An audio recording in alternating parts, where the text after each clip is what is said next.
Ai ngā mana i ngā reo, i ngā tai e whā tēnā koutou, a tēnā koutou, a kia ora mai tātou katoa. Tēnei ti mihi tino mahana, tino nui ki a koutou katoa, me ki a tātou katoa, i rongi te kaupapa o te pō nei. Well, muy buenas noches, or buenas tardes, boa tarde. Very, very warm welcome to you all and to us all here for this farewell event. As we say, farewell is also not necessarily farewell, it can also mean hello. So my name is Craig Nicholson, I'm the Deputy Director of the Latin America CAPE. It gives me great joy to say that because we have 7 days left. But from our wonderful team, from my dear colleague, Dr. Matthew Omar, Nicole Freeman, Nikki Lima, and Jorge Jimenez Castaño, we really warmly welcome you all here today, and also with our CAPES family as well. Special welcome to you, and other esteemed guests, and we're all esteemed in some way. Well, listen, this is our time to come together with you as our family, as our stakeholders, people we've worked with, think about what we've done, hear from some of you, but also to celebrate, look back, look now, but look ahead. So we really look forward to doing this, and of course afterwards to sharing a drink and some kai with you. So, are you all ready to go? Okay, so Te Herenga Waka, Victoria University of Wellington, has been our host university as the Latin America CAPE, but we are part of a wider family as well. The North Asia CAPE, where's North Asia CAPE crew? Woohoo! Southeast Asia CAPE team, and also 4 universities, Victoria, Auckland, Waikato, and Otago. So we've been a big family, working hard for 7 years to produce some pretty amazing results. So as part of our welcome here tonight, we're thrilled to have a member of the Victoria University leadership team here with us as our host university to say a few words. So it's my great pleasure to introduce Professor Robin Longhurst, Deputy Vice-Chancellor Academic, and she's a very dear friend of mine. So please join me in giving a warm Latin America CAPE whānau welcome to Professor Robin Longhurst.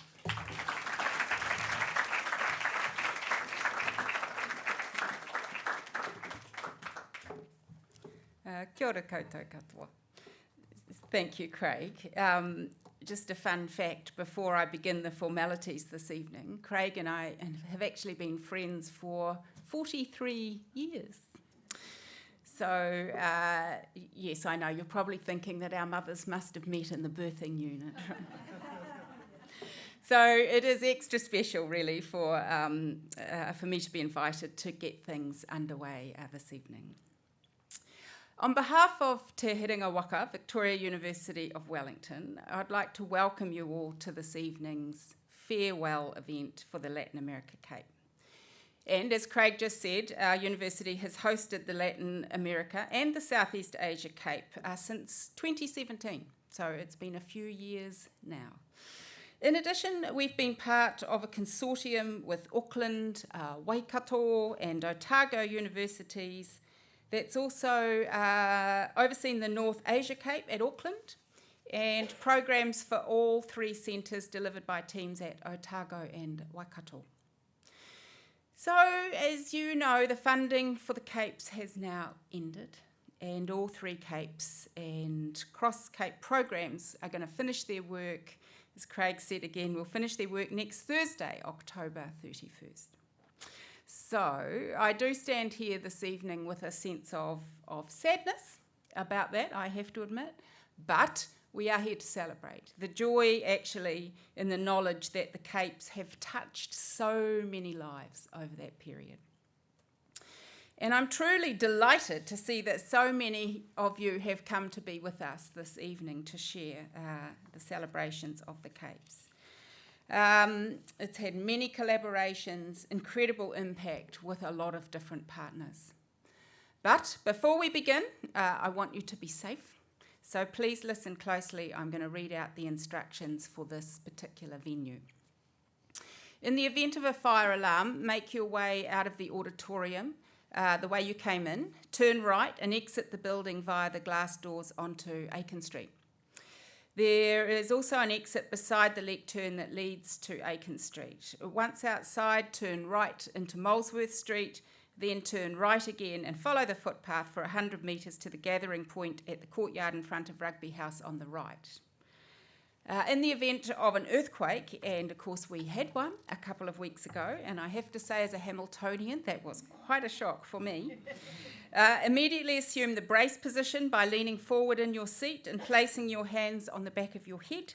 Once the shaking has stopped, wait for instructions from library staff as evacuation hopefully may not be necessary.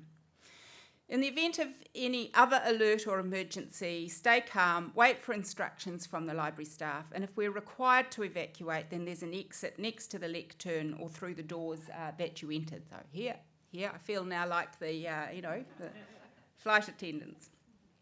Toilets are located at either end of the foyers as you exit the auditorium. So thank you for listening to those important instructions. As is entirely fitting for the Capes, we have people here from an amazing wide array of different backgrounds. From the diplomatic world, may I welcome the Ambassador of Argentina, Her Excellency Maria Belén Bagado. We also have here the Ambassador of Peru, His Excellency Jose Bostanza, and the Ambassador of Chile, Her Excellency Manahi Pacarati, and the Ambassador of Cuba, His Excellency Luis Ernesto Morijon. So we are in some very esteemed company this evening. We also have representatives from the embassies of Brazil, Mexico, Peru, Costa Rica and Panama, and the High Commission of Australia, and senior leaders from New Zealand's Ministry of Foreign Affairs and Trade. We have Deborah Giles, James Waite and Andrew Jenks. From the business world, as I said, many worlds represented here this evening. From the business world, I acknowledge the Executive Director of Export New Zealand, Joshua Tan, and the CEO of the Latin America New Zealand Business Council, Giuliana Silveira. From the world of government, past and present, may I welcome the Honourable Tim Grosser, the Honourable Fletcher Tabuto, and Dr. Peter Gilbert from the TC, and colleagues from several government agencies. Again, more worlds I have in front of me. From civil society, I welcome leaders from the creative sector and international affairs champions. From my own world, the education world, I welcome this evening and thank the Chancellor of our university, John Allen, who I had the pleasure of spending the day with at a council meeting. Also, my senior leadership Te Hiwa team colleague, I can see up there somewhere, Mark Duldorf. That's Mark. Universities New Zealand Deputy CEO, Dr. Bronwen Kelly. And representatives from other New Zealand universities and former or current CAPE staff from other parts of the CAPE Consortium for joining the Latin America CAPE team tonight. So, without further ado, it's my great pleasure to invite the Latin America CAPE Director, Dr. Matthew Omar, to the podium to explain how this evening's celebration is going to unfold. So, ngā mihi nui. Thank you, everybody.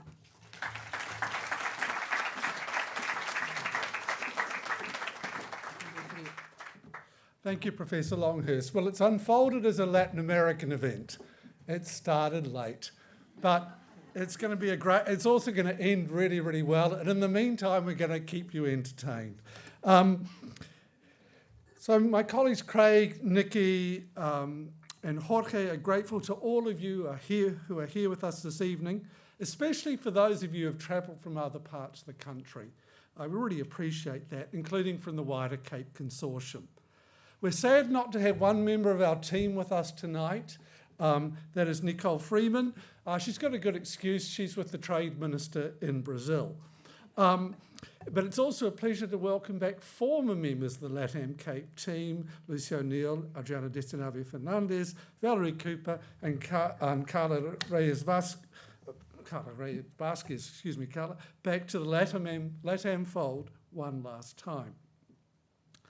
So in the next hour, we're going to, well, not for hour, next 40-odd minutes, we're going to be slightly more informal than normal. Note the absence of the tie. I managed to take it off even though it wasn't a business event. We're going to do three things. We're going to share a little of the journey that we've been on. We're going to reflect on the impact that we, together with you, have had on our audiences. This is an event for our stakeholders. And we're going to hear from some of our collaborators who were unable to make it to the event this evening, but wanted to acknowledge our contributions anyway.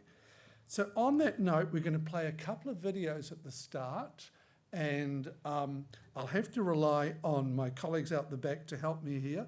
The first is from Stephen Jacobi, Executive Director of the New Zealand International Business Forum. Queridos amigos, amigas, colegas, I am very sorry not to be able to join you this evening to say adios, and especially gracias to our friends at the Latin America CAPE. Matthew, Craig, and the whole team have done a fantastic job in recent years to raise the profile of the opportunities that exist for New Zealand in Latin America, and the value that our relationships with Latin American partners bring to our country.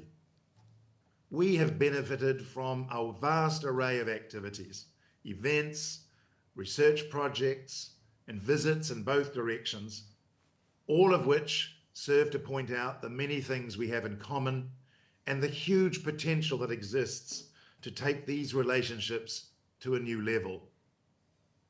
I was grateful to Matthew when I was ED at the NZ China Council back in 2019 for his wise advice as we developed the Southern Link initiative, La Cadena Sur.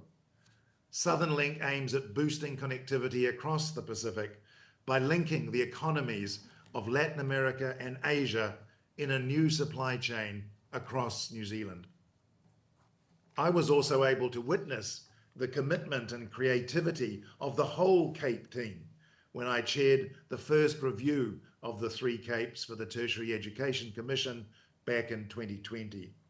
The team responded enthusiastically and positively to our recommendations, and they were able to increase the range of offerings as a result.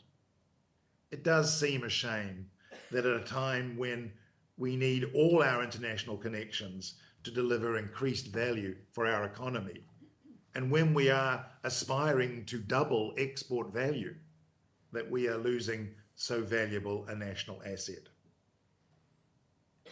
The work of the Latin America CAPE has touched many people on both sides of the Pacific, and I'm sure that that legacy will continue to grow.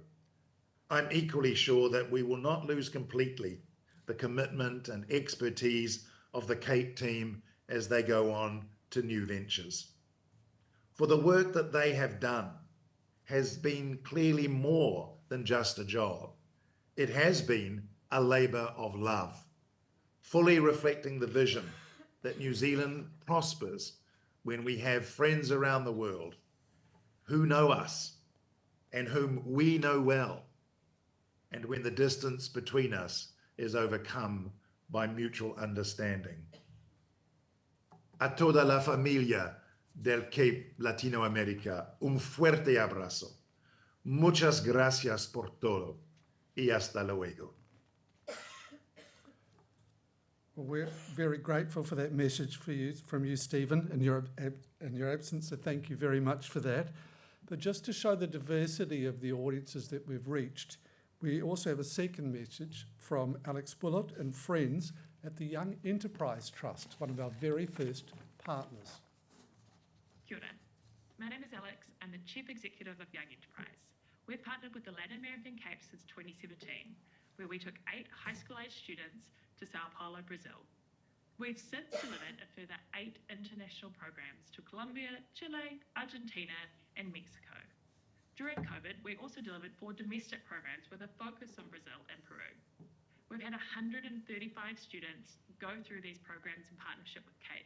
They've all expanded their knowledge on the export opportunities there are in the Latin American market, while also growing their cross-cultural capabilities and their overall knowledge of the working relationship between our 2 countries. They're all much more equipped to continue to do business with Latin America. These opportunities have been life-changing for our students. They've allowed them to first-hand experience a global market, something that they couldn't do otherwise. It shows them the scale, capability, and opportunities that are open to them and their businesses. We know that these programs have the capability to shift a student's trajectory. Many of our young people have gone on to change their degrees to be an international business or to pick up the languages in which they learn while in country. I think that's enough from me though. I am very honoured and lucky to have 2 of the Latin American alumni work directly for us here at Young Enterprise, and I think they are the best suited to tell you exactly how life-changing these experiences were for them. So I'm going to hand it over to them, but thank you, and we're so proud of all the work that we've done in partnership with the Latin American CAPE. Hi, I'm Bryce. In 2019, I was lucky enough to be selected for the LatAmBiz Entrepreneurship in Chile program. And I got off the trip and I described it as life-changing. But I had no idea just how life-changing it truly would be. Since then, I've finished high school and I went on to study a Bachelor of Commerce, majoring in International Business at university. And it's opened my eyes to all the opportunities that are out there for me. I constantly think back to my time in Chile and how it's completely shifted my perspective on international business, the world of commerce, and just what is possible for me to do with my life going forwards. It is truly such a privilege to be making this video, celebrating all the successes of LatAm CAPE. And thank you so much for the experiences in my past and the things that it'll do for my future. Thanks so much. Hi, my name is Jemima. In 2019, I was lucky enough to travel to Colombia as a young enterprise student with LatAm CAPE. This program planted a seed for me. I fell in love with Colombia and with the Spanish language. I went to study international business and marketing and ended up minoring in Spanish. During my time at uni, I participated in a further 2 programs with LatAm CAPE, the Globalistas and Action Weekends. These weekends further developed my love for LatAm and heavily influenced my current career aspirations. The influence that LatAm CAPE has had on me alone is absolutely incredible. So on behalf of every young enterprise student who has participated in the LatAm CAPE program, I would like to say a huge thank you for the opportunities, experiences and support that you have given us all over the past 7 years. Well, thank you, Bryce and Jemima, who are with us here tonight, for your kind words. They're not the only lovely messages we've received. We've received, as you can imagine, quite a few from people who are unable to be here, including a few people who were let down by Auckland Airport or our national airline or its rival today and couldn't quite make it. So, what is this organisation people are talking about? You'd think I'd know after 7 and a bit years, and I hope I do. So I am a historian, and the only way to sort of give you a real guide as to what we've done is to give you a rapid, emphasise the word rapid, insight into what we've done, why we've done it. The CAPEs were the creation of Stephen Joyce, the Minister for Tertiary Education, Skills and Employment, and many other portfolios in the previous national government. He believed 3 things. New Zealand's economic future lay on the Pacific Rim. Our society wasn't as prepared as it could be for that future. And one way it could be better prepared was by unlocking academic knowledge within our universities. And thankfully for us, he included Latin America and the Pacific Rim, and not everybody does. So we're very grateful for that.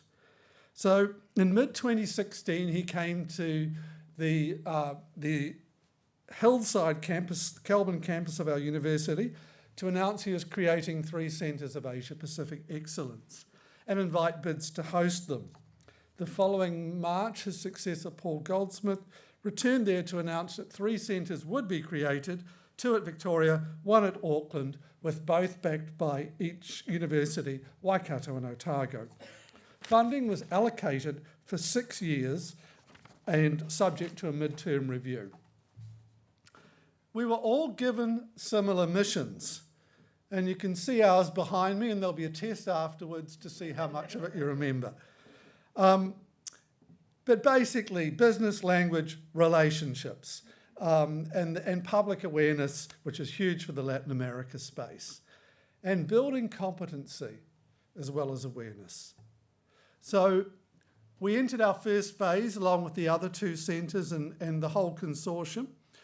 And as you can imagine, when you set up something new, it's one thing to have a vision, it's another thing to realise it.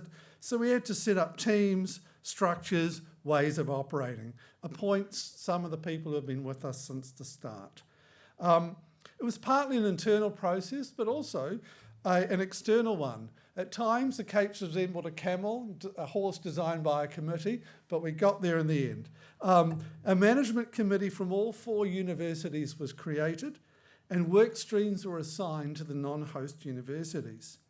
Achieving some early wins was important, but we always were focusing on the 3 audiences we were given: the business sector, the education sector, and the public. Now, again, I won't expect you to look at all this. We're recording this so you can study it at your leisure afterwards. And we will improve the sound volume too, so apologies for that earlier. By the time of our scheduled review at the start of 2020, we'd developed some clear approaches to our work.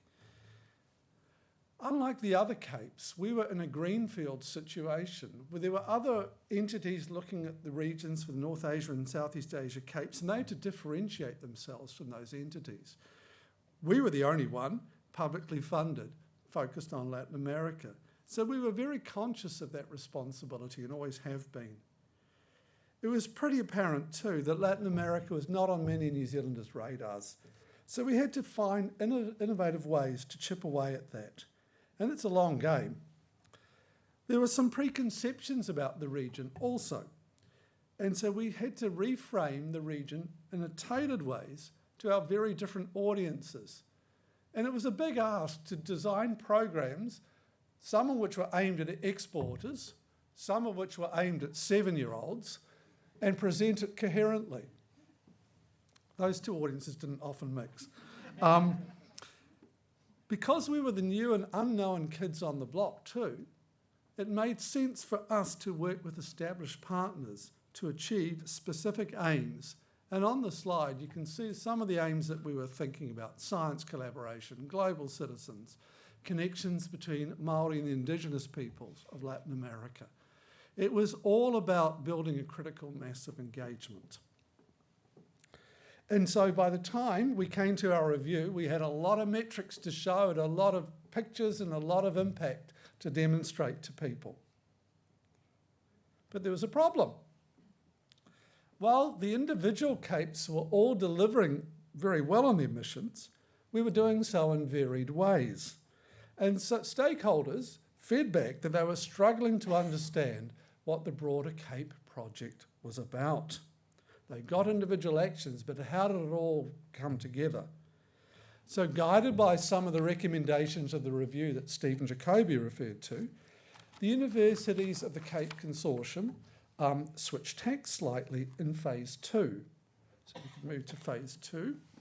On the one hand, we began presenting ourselves less as individual centres and more as one, as the very observant among you can see by the branding at the top of the slide. Not a centre, but centres, and the 3 logos were there.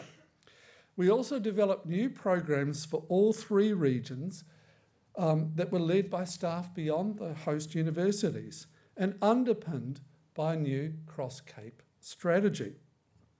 And in a few minutes, and this is entirely appropriate, we thought one of our people speaking will be from one of those cross-Cape programs, because it was a big part of what we did. But as your presence here attests, the individual Capes did not disappear, because, after all, our focus regions remained very different, as did this country's relationship with each of those regions. They were at different stages. So the challenge, therefore, was to respect the new unity and the ongoing specificity. And again, to do so in a way that was coherent. To complicate things further too, there's a little thing called COVID which came along to challenge things further. So at the same time we were doing this internal change, we were responding to an external crisis.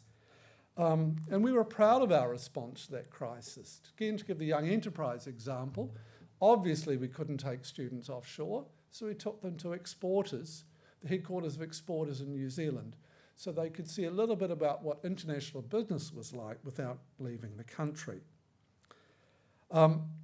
We also believe strongly in the streamlined programs offered by all three of the Capes and supported them, and we also believed strongly in our own programs. We actually doubled down on two of the new categories, thought leadership and connectivity, and saw opportunity in those new creations. So by the end of 2022, we were highly praised for some of the outstanding initiatives that we'd developed, from multi-sector diplomatic anniversaries in Parliament through to Aotearoa Spanish Language Week and the Winds of Change Climate Change Network. When the Capes were renewed again at the end of that year, the reviewer said several stakeholders speak very highly of LA CAPE, appreciating that it is the sole organisation of size that is focused on building New Zealanders' capacity. MFAT prizes working with this Cape and ministers also value it. The Cape's quality is a factor contributing to this level of trust and usefulness. Scarcity of alternate sources of expertise is also a factor. Sadly, for many reasons, the cyclones of the summer of 2023 hit, and one of the consequences was pressure on the government's finances, and that meant that CAPE funding could only be extended into this year and that funding would come to an end.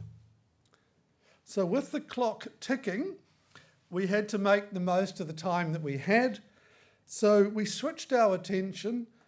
We didn't abandon projects, but we switched the weight of our attention to projects that could lay a foundation for a future without us. And this has seen some really exciting work, from commissioned research on new foundations for relationships through to a recent push for strong research connections.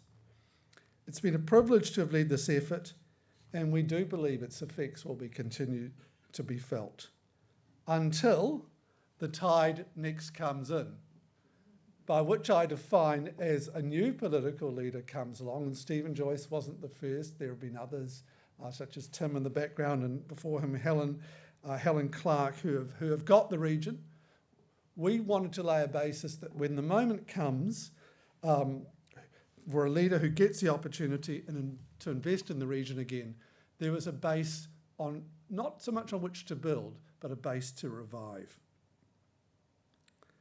But don't just take my word for it. Now we're going to hear from 4 invited guests, who I now invite to come to the panel.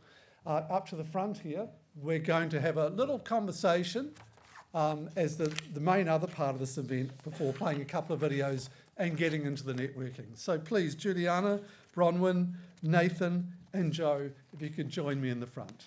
Thank you.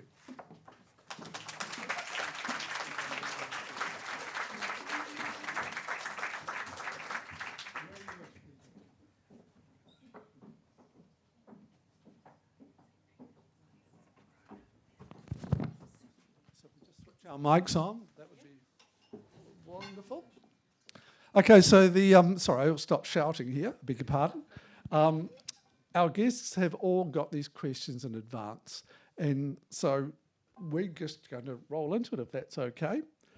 My first question is to Bronwen from Universities New Zealand, but formerly of TEC. And back in 2017, Bronwen was one of the main architects at TEC involved in establishing the Capes. So could you just tell everyone here a little bit more about what was involved in that process to ensure that the Capes were set up to deliver value to New Zealand? Thank you, Matthew. And yes, indeed, I had the privilege and the pleasure of being part of the TEC Ministry of Education team that was responsible for establishing and doing the policy behind the establishment of the Centres for Asia Pacific Excellence. That was way back in 2015, I think. And we were given a very high-level directive from Minister Joyce. So our work focused on, well, how do we realise that value? What should the CAPES be doing? And a key input into that process was running several workshops all around New Zealand, to which we invited members of the diplomatic community, diaspora from Latin America, university staff and local businesses and councils to ask them what they wanted from the future Centres of Asia Pacific Excellence. And the one thing that really sticks out in my mind was that there was unanimous agreement across all those sectors and across all those different regions that we visited that there was a need for an entity like the CAPE to have the responsibility and the mana to establish relationships and connections between the two regions. So that ended up being one of their key mandates. And it also really sticks in my mind because not only was it unanimous across all those workshops, but it's one of the things, many things that I've seen all three CAPES really excel at. And I'll talk a little bit more about how that relates to some of the work that we've done just recently. Thank you, Matthew. Thank you, Bronwen. Giuliana, the business council you lead was a strategic partner for our CAPE from actually when we did our bid to host the centre, and you have personally contributed to many of our initiatives. So, given the CAPES were created, funded to boost business ties, that was the original mandate, what do you think our largest contributions have been to enhancing New Zealand's trade with Latin America? Can you hear me? Yeah. Just before I answer the question, I just want to say on behalf of the board of the council how grateful we are to have been strategic partners with the CAPE, not only because the initiatives that we have collaborated together, they have been amazing, and I'll list some of them in a minute. But also we've had a lot of fun doing it along the way, which I think has been great for the work as well. So I just want to say a huge thank you to you, Craig, and the whole team. Nikki as well has helped me immensely throughout all the events, and we've had a lot of laughter together. So thank you for that. And I think while the events that CAPE and the Council have partnered, CAPE either sponsored or co-hosted the events, they have been invaluable. I think some of the main contributions have been the creation of the tools and resources that CAPE have created along the 7 years. And partly to the feedback from, for those who don't know, the bulk of the members of the council, they are SMEs, and they don't have the financial capacity and the research capacity. So even the council as well, we depend on grants and sponsorships to put this research that CAPE have put in place. So I think they have been invaluable. I am very partial to the trade relationship barriers and opportunities with Latin America. I love the report, and I thought it was crucial for a lot of the SMEs to better understand the region. The wayfinding data tool, Joe will talk a little bit more about it. Latin America is a complex region. There are 22 countries, there are many FTAs, there are many agreements that one needs to remember.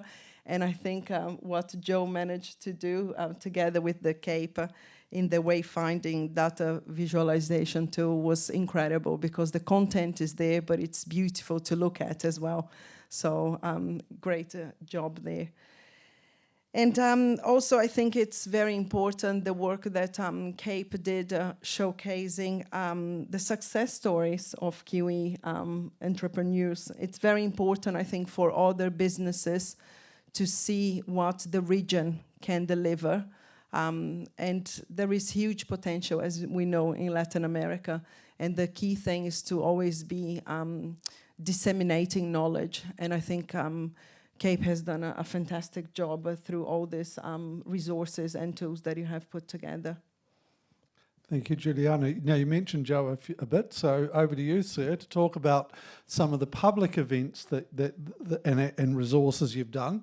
Joe has filled Te Papa auditorium for us on at least one occasion.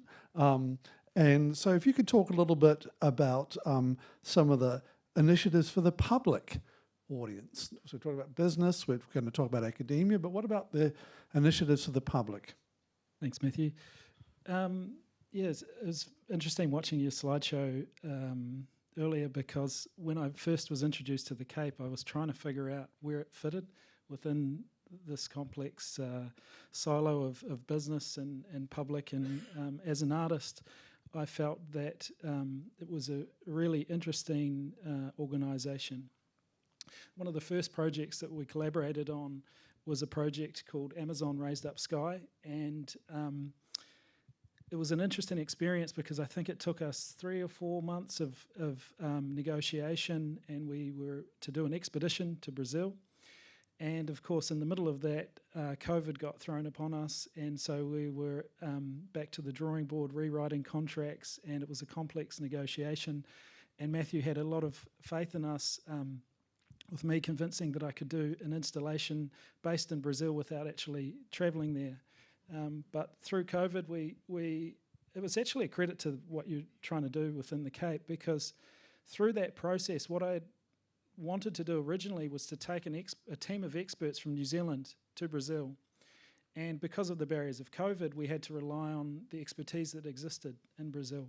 And we formed a lot of relationships there that are continuing to this day. And I had the opportunity to speak to indigenous leaders throughout the Amazon, many academics, and on the ground I had some amazing production crew that managed to capture the data that we needed.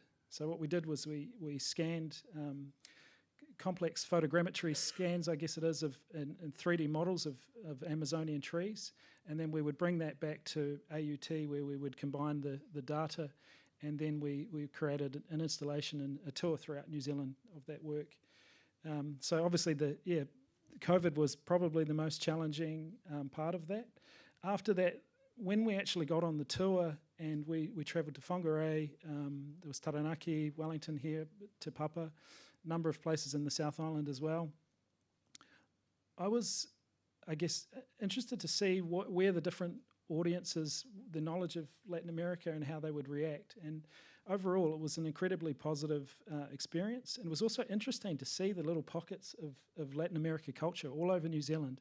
And when you have an event like that, it attracts people who have connections. Myself, my wife is Brazilian, and I'm still learning to be a good Brazilian. It's a complex thing when you have a marriage across the ocean, and we have children that were born on either side.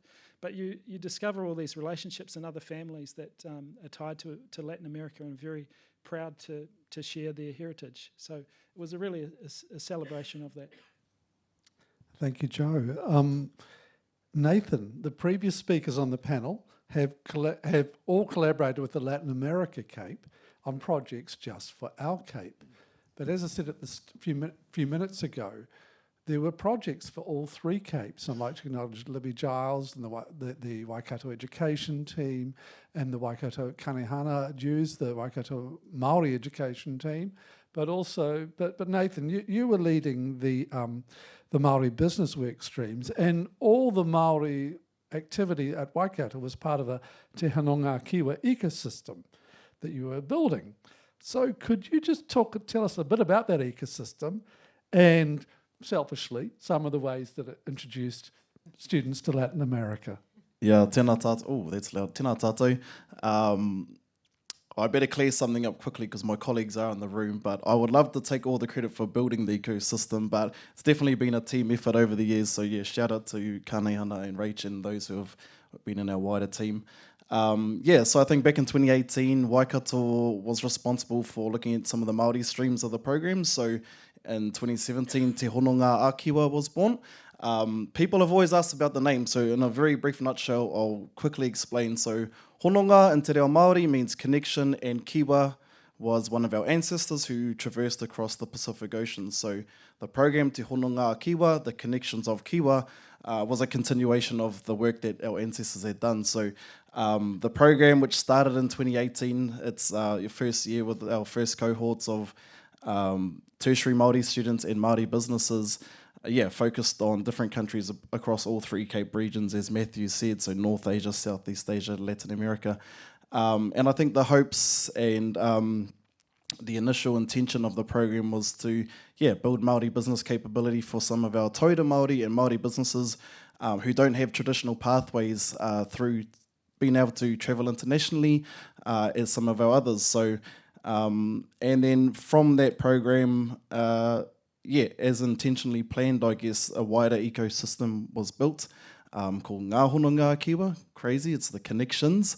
But that also started including our Māori education program that my colleague Kaneihana runs, Te Rangi Tāmiro, which looks at our secondary school sector too, and starting to implant the ideas, the knowledge of what being a global citizen looks like from an indigenous perspective from an early age. And then, of course, from there, we wanted to grow it even further, and our alumni network was growing as well.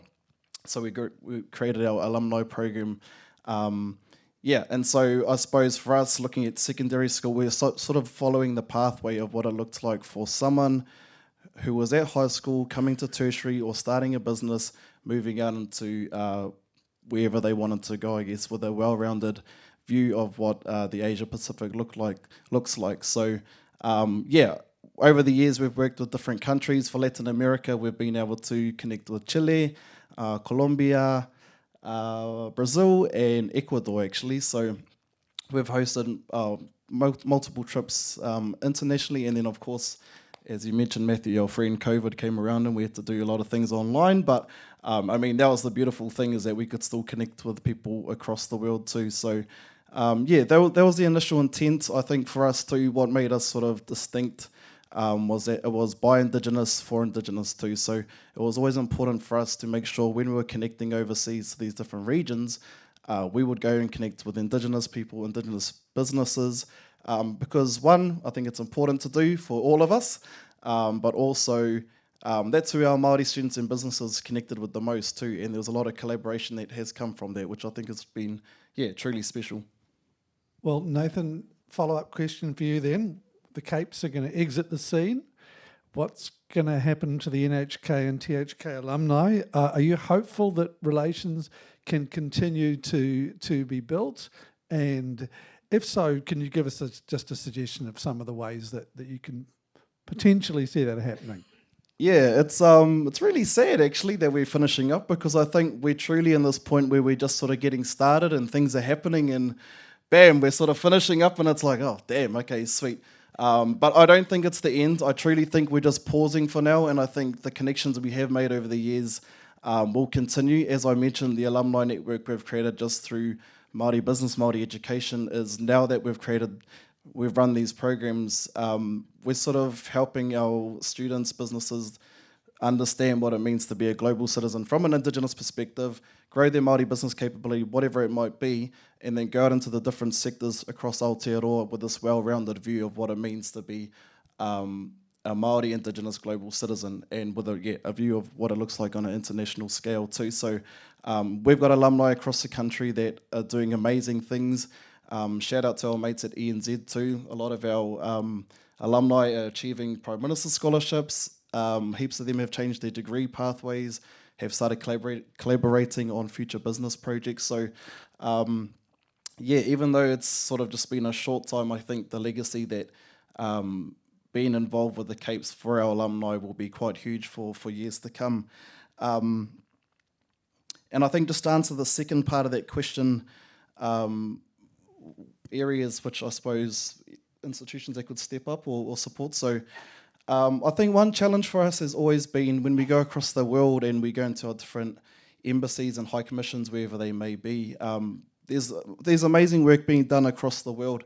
I think a challenge for us has always been when we reflect, our participants will say often, I can't see myself in that place because there's no Māori representation across the world. So I think an area that definitely could support our alumni in the future, or any young Māori coming through, is to make sure there's a clear pathway that our Māori can be at an international level, working in these places that traditionally may not have been for them, but they can forge their path there too. So there are some amazing leaders across the world, though, especially the likes of our Tina Wilsons over in Taiwan, and all those who have also done amazing mahi, Jackie Kane too. So yeah, I think that's probably an area. I think if there's a clear pathway for our Māori to be able to go out into the world, because I think by that, creating opportunities overseas, we get to collaborate with more indigenous people, and more of our tauira businesses coming through can do the same. Well, that's a good challenge. I think that, I'll just leave it there. That's a really important challenge. Giuliana, challenges. There is always the challenge of New Zealand-Latin American relations, business relations, and the council predated the Cape, and you're going to outlive us.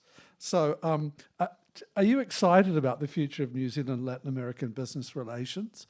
And how is the council positioned to meet those challenges? Despite the sadness and the bittersweet moment of this event, I am excited about relations, and I am optimistic about the future of New Zealand Latin American business relations. I mean, as we speak, Minister Macleay and the mayor of Auckland, they are touched down in Brazil. We haven't had a trade delegation to Brazil in a while, so the fact that this is happening is great. Vangelis was on the plane to Peru as well. APEC is happening, so there's quite a lot of things. Brazil is going to be hosting G20, COP30, so there are quite a few important things happening in the horizon. The council has been going for 27 years. You were instrumental in the council as well as president when I was on the board. So we have known each other. I wouldn't go as far as saying the birthing suite before, but we have known each other when you were president of the council in 2009, and I was on the board. So yes, the council is still going strong, and the council has been instrumental in fostering these ties for decades. And I believe there are significant opportunities ahead for growth and collaboration. There are challenges, of course. There are always challenges. That's what keeps us on our toes and keeps things exciting. So I think the lack of awareness among the business community about the potential that the region offers is still a challenge. I think there is a lot of scope for the council to continue to educate New Zealand exporters about the potential of Latin America. The cultural aspects, the economic aspects, and of course the regulatory landscape of Latin America, they all remain a priority of the council. Air connectivity, lots of people nodding. I know we were working on that. We are still lobbying hard for that to happen. We have joined forces also with the New Zealand-China Council. Our friend Alistair is here as well in trying to realize the Southern Link, and a huge aspect of that is to improve air connectivity between New Zealand and Latin America. So we continue to work on that because that is crucial, not only for people-to-people connection, but trade and stronger economic ties. But despite the challenges, I think the Council is well positioned to meet them. And we have deep networks here in New Zealand and in Latin America. And we are very, as I mentioned before, we are very grateful for the resources and the tools that CAPE have put in place and are leaving behind as its legacy. And we will make sure that we honor that in the right way.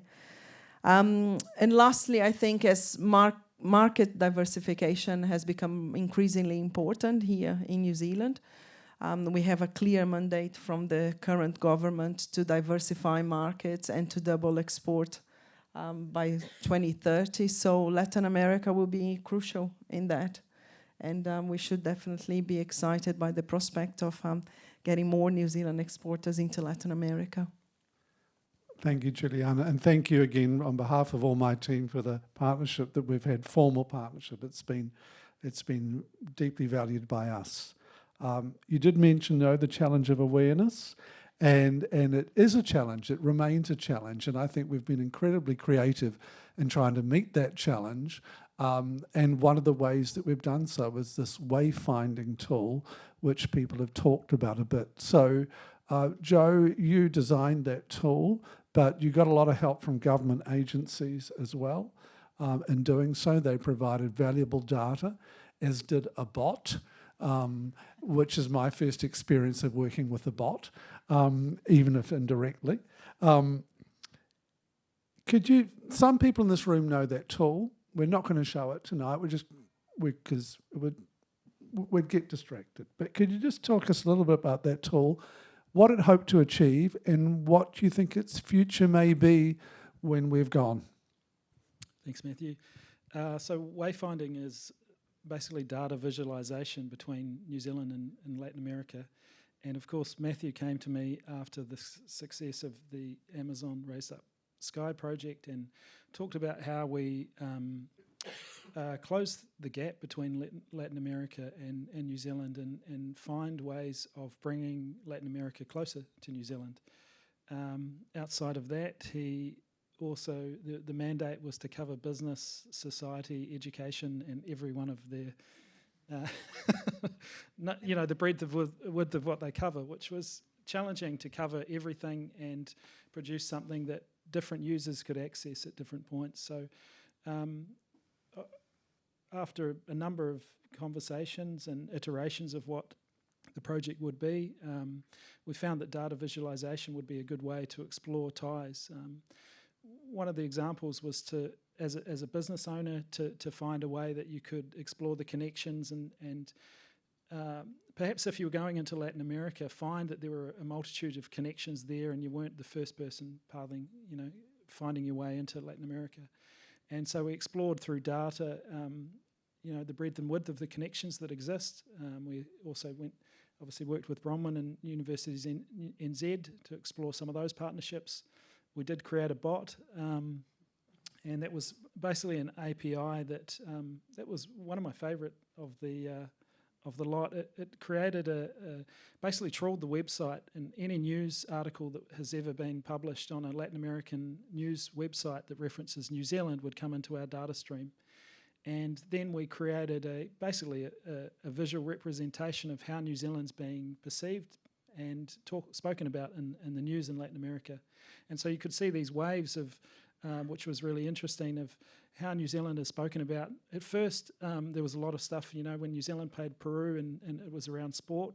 Obviously, New Zealand in the news and COVID became quite a big thing in our attitude. And one of the interesting things around that was that when New Zealand came into the news on one subject, it would feed into many other areas. So the journalists wouldn't just talk about one thing.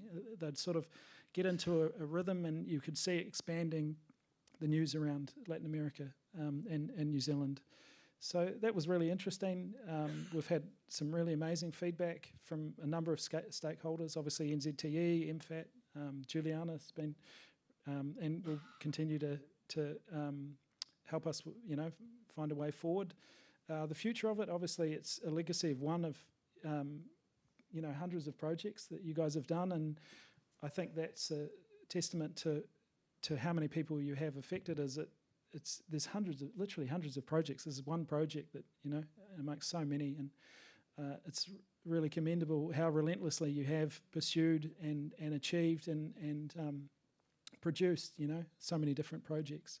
So the wayfinding will live on. It has a home, and we look forward to expanding that in the future. Thanks, Matthew.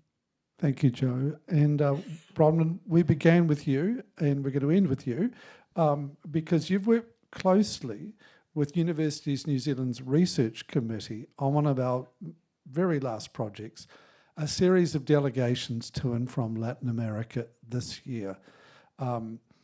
And you've worked with DVCs, Deputy Vice-Chancellors for Research or their equivalents, at all 8 New Zealand universities. So how has the CAPE's involvement, and UNZ's involvement for that matter, in these delegations served to enhance research relationships? Thank you, Matthew.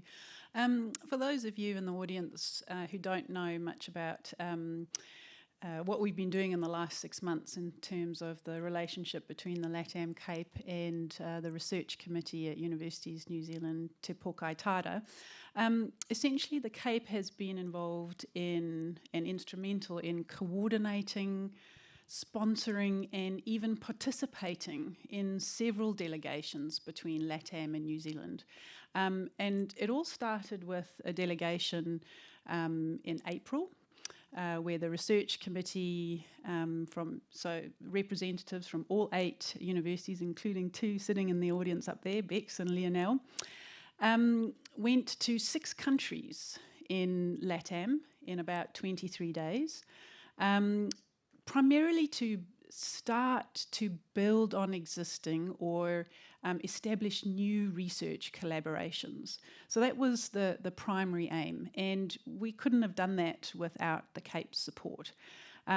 Yes, we worked with MFAT and the diplomatic community to help bridge those gaps where we didn't have relationships, but it really was the LatAm CAPE and the staff that made it happen for us. There were a few more delegations. Recently in September, we had a delegation come out from LatAm that included Euraxis representatives for the LatAm region, as well as officials from Paraná State in Brazil. The most recent delegation literally just happened last week, and that was a delegation of early career researchers going to Brazil and Chile to meet like-minded early career researchers to establish a career-long research collaboration across the Pacific Ocean. So the primary goal, as mentioned, of these delegations was to foster research collaborations between New Zealand universities and research entities in Latin America. And that's a fairly audacious long-term, or at least a medium to long-term goal. But even I've been surprised at how quickly we've realised those benefits. 2 countries, Paraguay and Mexico, have already signed up officially to send their postgraduate research students on full scholarship to New Zealand in 2025. And we are seeing numerous MOUs already signed or in train that will represent, I guess, the fruition of our efforts in going to Latin America. Research agreements between Universities New Zealand and various universities or university peak bodies in the region. So we've yet to realise the full potential of our delegations, but the baton has been officially passed, culminating with tonight's celebration of the CAPE, to the universities and to Universities New Zealand, namely myself, to really realise those benefits and build those research collaborations. So I'd like to take the opportunity to say thank you to Matthew and the CAPE's team for all the hard work that they've put into us realising our internationalisation strategy this year, the research committee in particular. And I have to say, from me personally, it's been an amazing professional experience, seeing the CAPE's blossom and the multitude of activities and projects for which you will be known and your legacy will be recognised going forward. So I look forward to seeing how those continue in the future, and I look forward to being a party to those activities continuing to have an impact. So thank you very much from me and from the Research Committee at Universities New Zealand Te Pokai Tāra. Thank you, Bronwen. And thank you, all of you, for your support for our work. And, you know, you represent others in we couldn't invite you all up to the front to speak because I think I heard the word party, and it's about time we got on to that very soon. But, yeah, thank you again for those kind thoughts. It has been fun. It has been relentless, and yeah, we're going hard, as people know. But as someone said, if you're going to, and this is actually one of the visitors from Parana, he said, if you're going to close with a golden key. And I really like that phrase. So could you all join me, please, in thanking our panellists? And I'll just invite you back.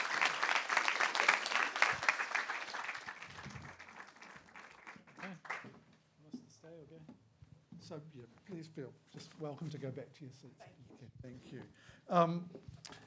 Just a couple last things to do before we get into the fun, the even more fun part of the evening. If you looked hard, I told you there'd be a quiz. If you looked hard at our purpose at the start, you saw it was all about establishing relationships. Well, all governments on both sides look to establish relationships. And so we're going to have two final, very brief interventions from a couple of speakers. One of our staunchest supporters he's been mentioned before, Vangelis Vitalis. The official, if you don't know him, he negotiates New Zealand's free trade agreements along with a team. And he's also worked hard for us on our capability programs. So he couldn't be here tonight because, as you heard, he's in Peru. But he had this to say beforehand. Good evening, and I am really sorry that I'm not able to be here with you tonight. I am at the moment travelling for work, but I did want to say a really big thank you and a note of appreciation to Matthew, to Craig, to the team that has so effectively run CAPE over these past few years. You've made a great contribution to help us understand both the challenges and the opportunities of that wonderful part of the world that we all want to be doing more work with, business with, trade policy with, and you've provided us that tremendous platform to do precisely that.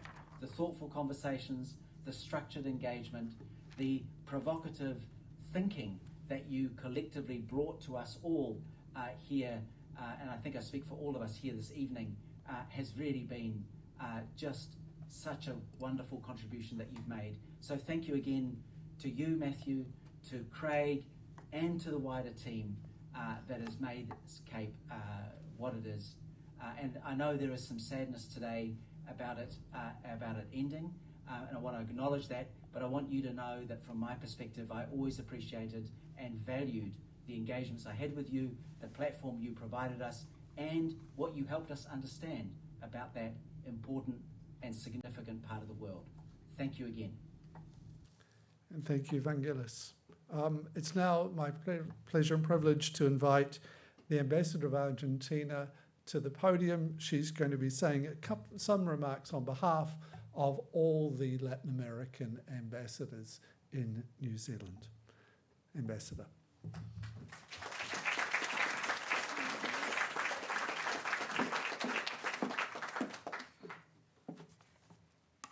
will take some water because it's a very emotional, so let's have the water first. I don't know if I will be that brief. Sorry. Ena mana, ena reo, ena iwi, tena koto, tena tato katoa. Dear representatives of the New Zealand government, my dear ambassadors and distinguished colleagues of our diplomatic family, core family here in New Zealand, all the representatives of the academic arena, private sector, and NGOs, dear friends of Latin America in Aotearoa, New Zealand, amigos, amigas. Tonight is a very special, as everybody said before, a very special and emotional evening. We all have mixed feelings to bid LatAm CAPE a farewell. I'm standing here, as Matthew said, on behalf of our Latin American and Caribbean group of embassies in New Zealand, Argentina, Brazil, Chile, Cuba, Mexico, and Peru. Before moving on, I would like to convey Ambassador Alfredo Pérez Bravo's apologies as Dean of our group. He wanted to be here, but he's overseas. I join his message in thanking LatAm CAPE for all their support and work in favor of connecting Latin American countries with New Zealand. First and foremost, I want to express my deepest gratitude on behalf of my group to everyone who made possible LatAm CAPE. The journey Latin American embassies and LatAm CAPE have shared together here in New Zealand has been filled with incredible moments, as many other speakers said before, challenges that we conquer together, and achievements that make us really proud. It's been an honor to work alongside such talented, dedicated, and passionate people and institutions. I'd like to take a moment to really acknowledge profoundly some of the incredible people making LatAm CAPE a reality. First of all, Dr. Matthew Omager, thank you very much. Dear Craig, Jorge, Nikki, Nicole, and also former members of LatAm CAPE, Lucy, Adriana, Carla, Valerie. I don't want to forget anyone, you tell me, Matthew. Their contributions to deepen the links between Aotearoa, New Zealand, and Latin America, as well as their personal connections, are really unique. As we heard tonight, LatAm CAPE has enhanced economic, trade, political, and cultural relationships between New Zealand and our region.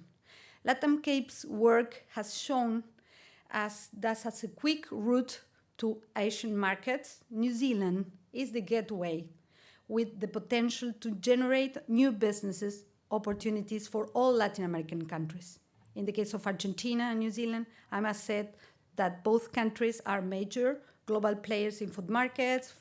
Food supply will be one of the key challenges for the coming future. We also have complementary development that can be used for mutual benefit, and all other countries, they have the same. We share similar visions on multilateral cooperation, agricultural trade, human rights, the fight against climate change, the non-proliferation of nuclear weapons, and Antarctic and maritime preservation, among many other issues. And we also share a passion of sports. As we saw in wayfinding, when you have a sport news, the connection is like have a peak, especially in rugby in our case. I would also like to highlight the great association between our embassies and LatAm CAPE, seeking to foster the strategic partnership between New Zealand and Latin America. Throughout this year, we have been working hand in hand to promote the cultural exchange and to foster the business ties. We have shared many projects together, as we saw in the video and the different references, such as the Latin American and Spain Film Festival, the Spanish Week, promoting the cooperation and collaboration on technical areas such as Antarctica, and also, as Bronwen said, universities agreements. CAPE has been a great ally, offering its experience, know-how, connections, and counsel to many of us. We are very grateful for that, and we will be really, really, really missing you. I am trying not to make it longer, but I have to refer to what has been said here. This evening, we were extremely honored to watch videos and listen to all positive experiences. We had the opportunity to listen to Stephen Jacobi. I keep the idea that we need to take the relationship after all the LatAm CAPE to the next level. We all think, all the Latin American countries, that the Southern Link is the right idea for the connection. Also, Alex showed how young enterprise can work with us, continue to work with us. All the students that had the opportunity to go there, thank you to CAPE, they talk about a life-changing experience. Then we had this incredible panel. I think the universities connection, it's very important mana to establish all the connections. Giuliana, Silveira, and the Council of LANZBC, they have been very incredible partner for us, and I think we can continue on the work that LatAm CAPE has planted. Joseph Michael, thank you so much for wayfinding. We think it's a very, very useful tool. Nathan Rahui, we think that connecting Latin America with the Māori economy and the Māori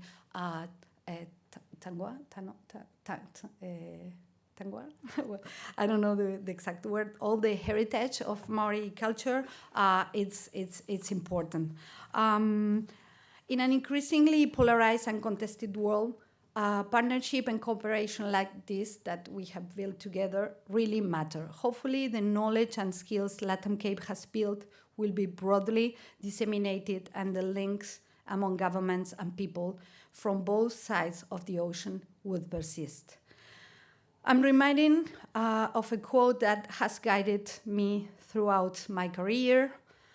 Don't cry because it's over, smile because it happened. So I choose to smile today, knowing that our path may diverge temporarily, but the impact you have had on the Latin community in New Zealand will remain forever. We are not bidding LatAm CAPE adieu, it's just hasta pronto, amigos. People, memories, and joint work will remain. I have absolutely no doubt that any of the valuable members of LatAm CAPE will reach new heights. We wish you all the best on the new opportunities that are waiting for you. We are your partners, we are here for you. And let me finish with a Māori proverb. He hono tangata e kore e notu. Kapa he tawa ka waka e motu. Unlike a canoe rope, a human bond cannot be severed. A diferencia de la soga de una canoa, el vínculo humano no se puede cortar. Thanks for joining us tonight to farewell an excellent facilitator of friendship and diplomacy.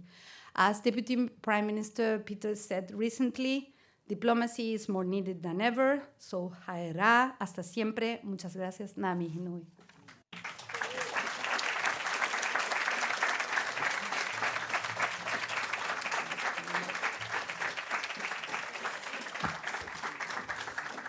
Muchísimas gracias, Embajadora. That's very touching words. You've done my sum up for me, which is absolutely marvellous. It means we can get on to the networking and the drinking and the celebrating. Thank you for all of you who are here. Thank you for a couple of CAPE colleagues, Aaron and Rachel, who I haven't had a chance to mention before, for the work that you've done for us all. Thank you for all the project partners. We couldn't list you all in what was first phase or second phase, but I can see you up here and you'll be able to connect very, very shortly.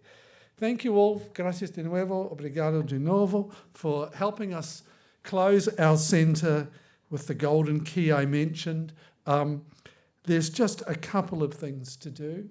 One is to let you know that the food you're about to have has been blessed.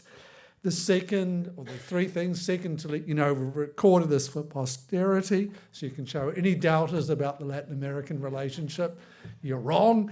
And the third thing is that we'd actually like to close by taking a few photographs of every, and I'm going to invite people down sequentially, and once your group has come here, you're released to have some festivities. So there you go. So the first group is actually all of you.